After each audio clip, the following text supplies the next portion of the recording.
Good afternoon সবাইকে। আজকে আমি তোমাদের আগের দিন স্যাব কনসেপ্টটা পড়িয়েছি, তাহলে আজকে আমি তোমাদের স্যাব নীতির প্রয়োগ বা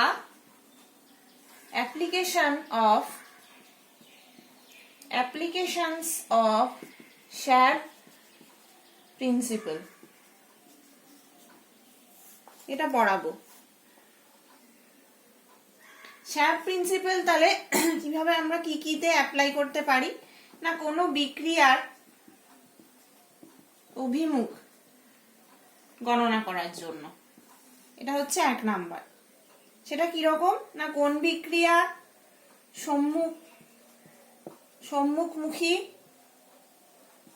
হবে নাকি কোনো বিক্রিয়া বিপরীতমুখী হবে, এই দুটো আমরা বুঝতে পারবো, সেটা জানা যাবে। যেমন এক্সাম্পল একটা দিয়ে বোঝাচ্ছি, lithium iodide plus caesium fluoride. এটা হচ্ছে lithium fluoride plus caesium iodide. এই বিক্রিয়ার ক্ষেত্রে কি হচ্ছে না, লিথিয়াম প্লাসটা একটি হার্ড অ্যাসিড আমরা জানি, আর আয়োডাইডটা হচ্ছে একটি সফট বেস। তাহলে হার্ড অ্যাসিড সবসময় হার্ড বেসের সঙ্গে থাকতে চায়, কিন্তু এখানে লিথিয়াম আয়োডাইডে হার্ড অ্যাসিড সফট বেসের সাথে আছে। তাহলে কি হবে না, আর সিএস প্লাস এটা হচ্ছে সফট অ্যাসিড, ফ্লোরাইড হচ্ছে হার্ড বেস। তাহলে এটা সম্মুখীন হবে বা সম্মুখমুখী রিয়াকশন হবে। কেন না, হার্ড বেস সবসময় হার্ড বেসের সঙ্গেই থাকতে চায়, এটা সফট বেসের সঙ্গে থাকতে চায় না। সেই জন্য এটা লিথিয়ামটা ফ্লোরাইড হার্ড বেসকে নেবে, আর সিজিয়ামটা আয়োডাইড সফট বেসকে নেবে।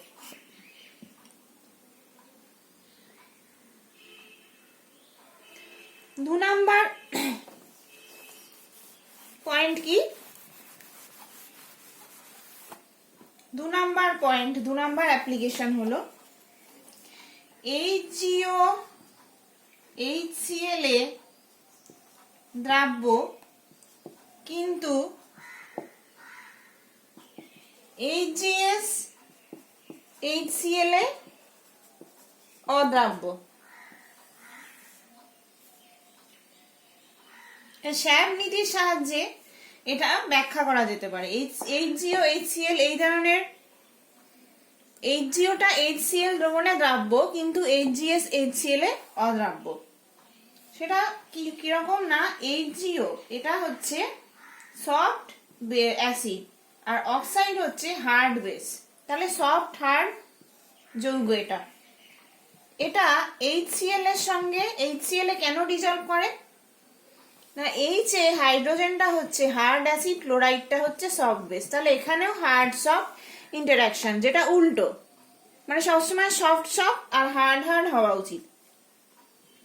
তাহলে এখান থেকে আমরা পাচ্ছি HgCl2 ডিজলভ করে HgCl2 পাচ্ছি, যেটা সফট অ্যাসিড আর সফট বেস যৌগ, প্লাস H2O এটাও হার্ড অ্যাসিড হার্ড বেস যৌগ।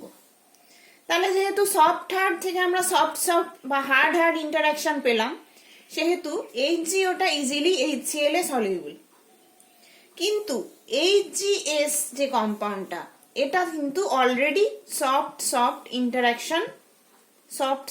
ইন্টারাকশন আছে, সেই জন্য এটা HCl এ অদ্রাব্য। তার কারণ এটা অলরেডি একটা স্টেবল বা সুস্থায়ী যৌগ।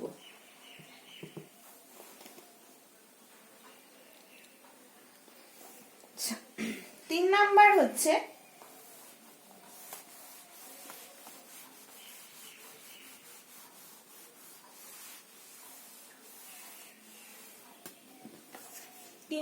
হচ্ছে প্রকৃতিতে বিভিন্ন ধাতুর বিভিন্ন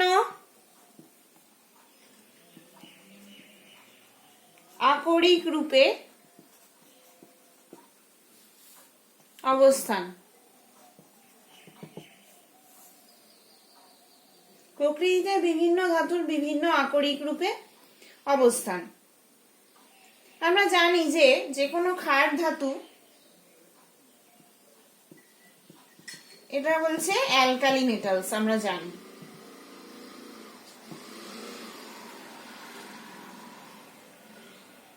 যেমন অ্যালুমিনিয়াম কে আমরা কি পাই? বক্সাইট রূপে পাই, বক্সাইট রূপে নেচারে পাই।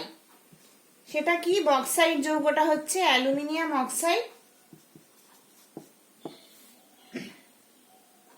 এটা প্রকৃতিতে পাওয়া যায়।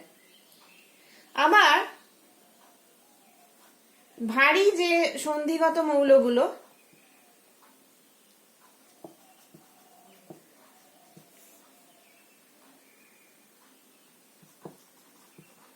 যেমন ভারী সন্ধিগত মৌল যেগুলো, সেগুলো হচ্ছে সফট অ্যাসিড। এগুলো কি করে না, সফট সেন্টার প্রেফার করে। যেমন আমরা মার্কারি কোডটা HgS হিসেবে নেচারে পাই। বা ধরো জিঙ্ক 2+, এটা একটা সফট অ্যাসিড। জিঙ্ককে আমরা আকরিক রূপে কিভাবে পাই না, জিঙ্ক সালফাইড, মানে soft acid plus soft base, এটা একটা সফট বেস, এইভাবে আমরা পাই। তাহলে অ্যালুমিনিয়াম অক্সাইডের আমরা এটাকে অক্সাইড হিসেবে কেন পাই না, অ্যালুমিনিয়াম 3+ হচ্ছে একটা হার্ড অ্যাসিড। অ্যালুমিনিয়াম 3+, এটা হচ্ছে একটা হার্ড অ্যাসিড। অক্সাইড হচ্ছে একটা হার্ড বেস। জিঙ্ক 2+ হচ্ছে সফট অ্যাসিড। সালফাইড হচ্ছে সফট ক্ষারক।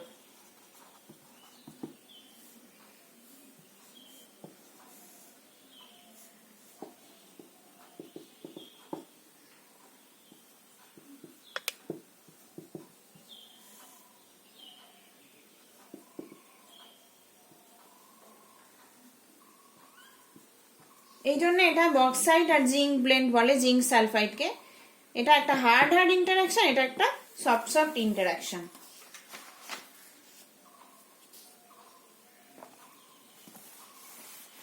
এবারে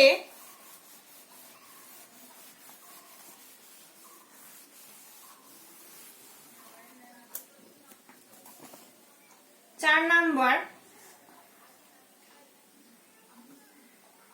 লিঙ্কেজ আইসোমার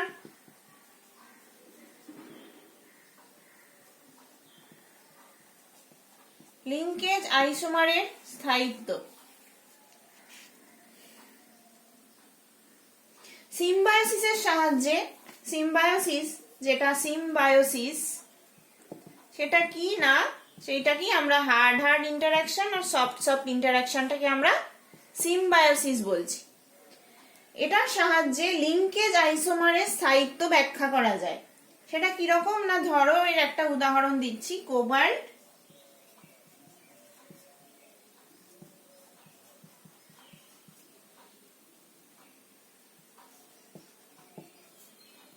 ও কোবাল্ট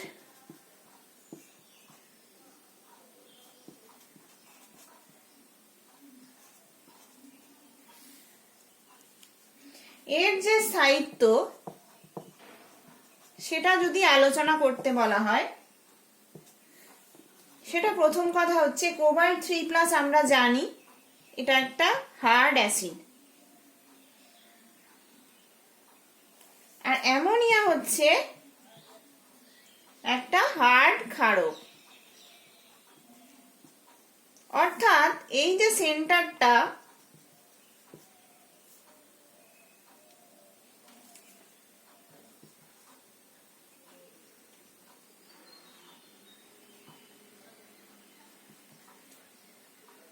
এটা হচ্ছে হার্ড সেন্টার।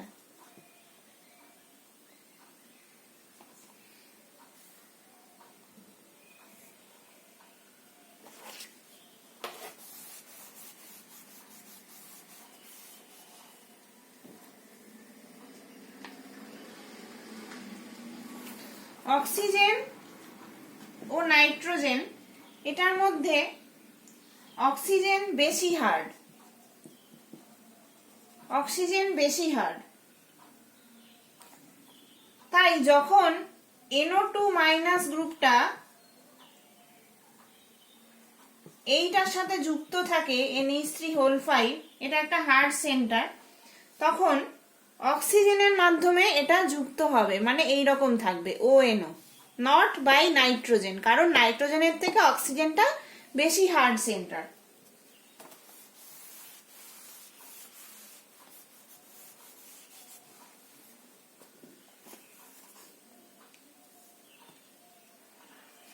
অক্সিজেন ও নাইট্রোজেন এর মধ্যে অক্সিজেন অপেক্ষাকৃত বেশি হার্ড সেন্টার, সেই কারণে এই লিঙ্কেজটা অক্সিজেনের মাধ্যমে তৈরি হয়। তাহলে অর্থাৎ CONH3 ও NO2+,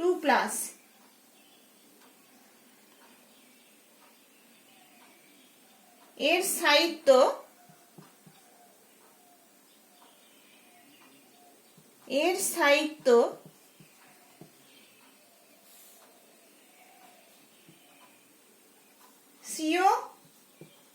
CONH3 NO2+ এর থেকে বেশি, মানে এটার স্থায়িত্ব এইটার থেকে বেশি হবে, স্থায়িত্ব বেশি, আর এটার স্থায়িত্ব কম।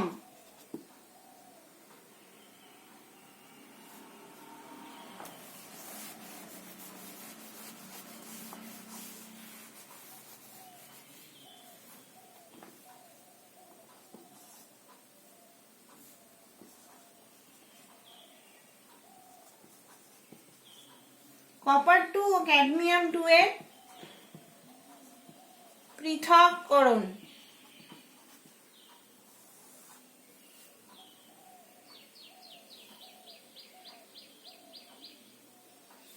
গ্রুপ 2 এর বিশ্লেষণের সময় আমরা দেখি কপার 2 ও ক্যাডমিয়াম 2 এর দ্রবণে H2S দ্রবণ যোগ করে KCN যোগ করা হয়। এটা আমরা টেস্ট করি গ্রুপ 2 মেটালসদের ক্ষেত্রে। এর যে মিক্সচার থাকে কপার ক্যাডমিয়াম, তার মধ্যে H2S আমরা পাস করি বা H2S দ্রবণ বানিয়ে পাস করি, তার মধ্যে KCN যোগ করা হয়। এদের কপার আর ক্যাডমিয়ামের সায়ানো কমপ্লেক্স বানানো হয়, যেটার অধক্ষেপ পড়ে। এবারে CN- হচ্ছে একটা সফট ক্ষারক, আমরা জানি এটা সবসময় সফট অ্যাসিডকেই প্রেফার করবে। তাহলে কপার 2+ আর ক্যাডমিয়াম 2+ এর মধ্যে ক্যাডমিয়াম 2+ হচ্ছে সফট অ্যাসিড,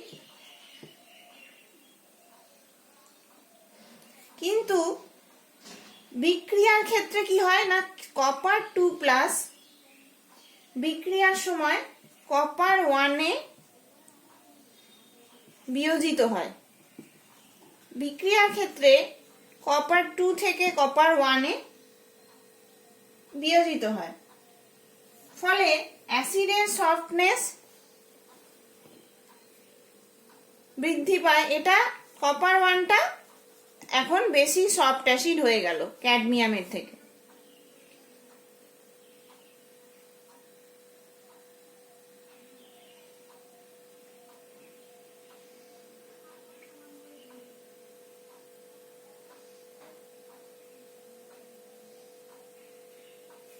এটা রিডাকশন হয়ে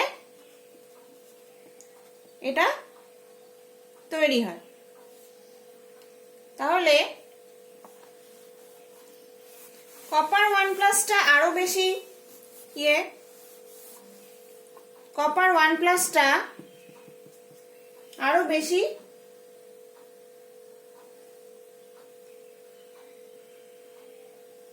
সফট সেন্টার। তাহলে কি হবে,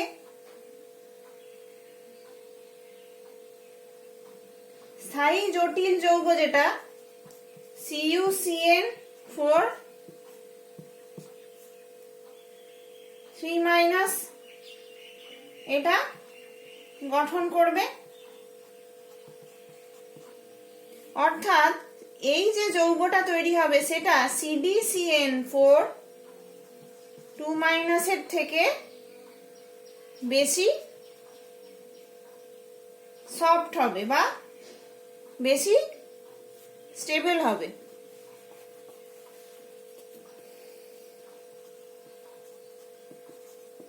বেশি সুস্থায়ী হবে।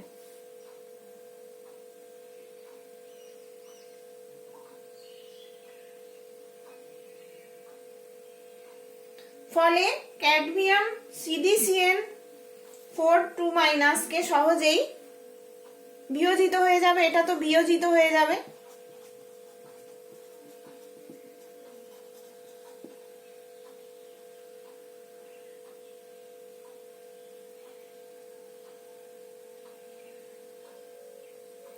তাই দ্রবণে H2S যোগ করলে শুধুমাত্র CdS এর এটাই, এই যে দ্রবণটায় যদি আমরা এবার H2S পাস করি শুধুমাত্র ক্যাডমিয়াম সালফাইডের অধক্ষেপটা পড়বে, কিন্তু কপার সালফাইডের কিন্তু পড়বে না। তার কারণ এটা স্টেবল যৌগ, সফট সফট ইন্টারঅ্যাকশন আছে বলে এটা স্টেবল যৌগ। তাহলে রিঅ্যাকশনটা কি হবে না, যেই আমরা H2S পাস করব, ধরো কপার 2+ প্লাস ক্যাডমিয়াম 2+ একটা দ্রবণের মধ্যে আছে, তাহলে এটাই যদি আমরা KCN যোগ করি তাহলে আমরা কি পাবো, কপার CN4 প্লাস ক্যাডমিয়াম স্থায়ী জটিল যৌগ অস্থায়ী জটিল যৌগ। এবার হচ্ছে H2S পাস করলাম, ক্যাডমিয়াম সালফাইড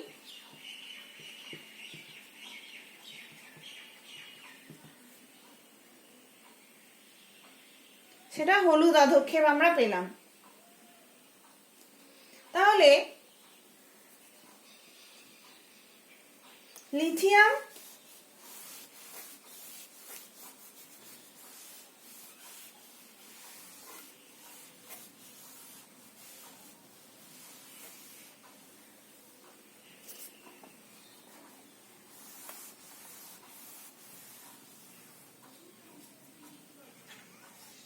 এটা গেল ক্যাডমিয়াম সালফাইডের পৃথককরণ। এবার 6 নম্বর পয়েন্ট, লিথিয়াম আয়োডাইড ও লিথিয়াম ফ্লোরাইডের আর্দ্র বিশ্লেষণ। এটা হলো লিথিয়াম আয়োডাইড হলো hard acid, lithium plus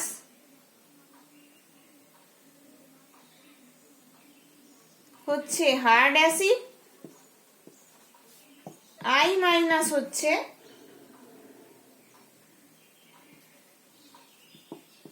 soft base.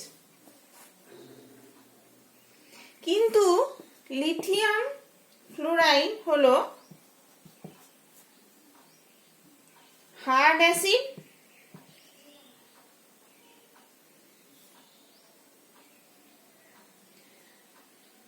এবং হার্ড ক্ষারকের যৌগ, মানে F- হচ্ছে হার্ড ক্ষারক। তাই এটা অবশ্যই স্থায়ী আর এটা অস্থায়ী।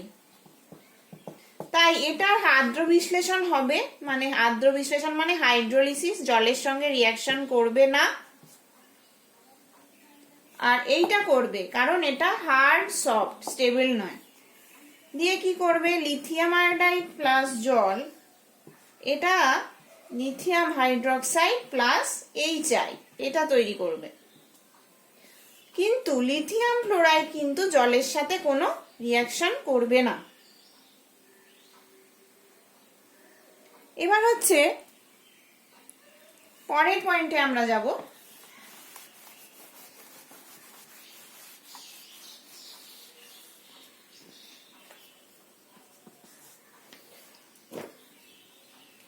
আরভিং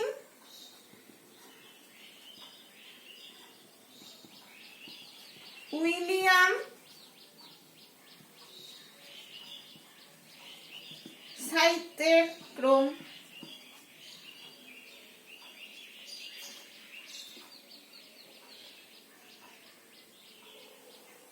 এইটার যে সাহিত্যের ক্রম, আরভিং উইলিয়াম সাহিত্যের যে ক্রম বা আরভিং উইলিয়াম স্টেবিলিটি অর্ডার, এইটাও আমরা স্যাব নীতি থেকে পেতে পারি। এই জিনিসটা আমার আজকে দেখা হয়নি, পরের দিন দেখে তোমাদেরকে পড়িয়ে দেবো, তারপর অন্য পার্টে চলে যাব। আজকের মতো এইটুকু থাকলো। Thank you.